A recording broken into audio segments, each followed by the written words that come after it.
Hi friends, welcome to 5 Minutes Tech YouTube channel. Here is Oppo Reno 11 Pro 5G smartphone.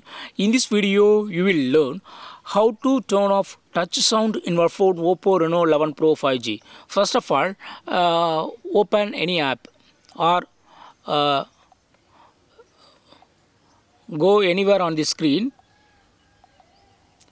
When you touch any item on the home screen, there will be small sound. This is called touch sound.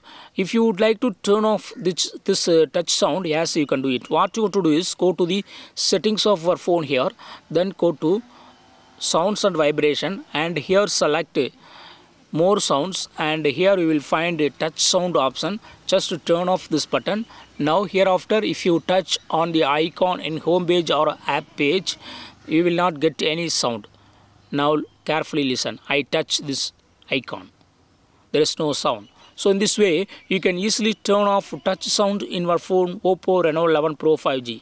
That's all friends. Thanks for watching. Bye.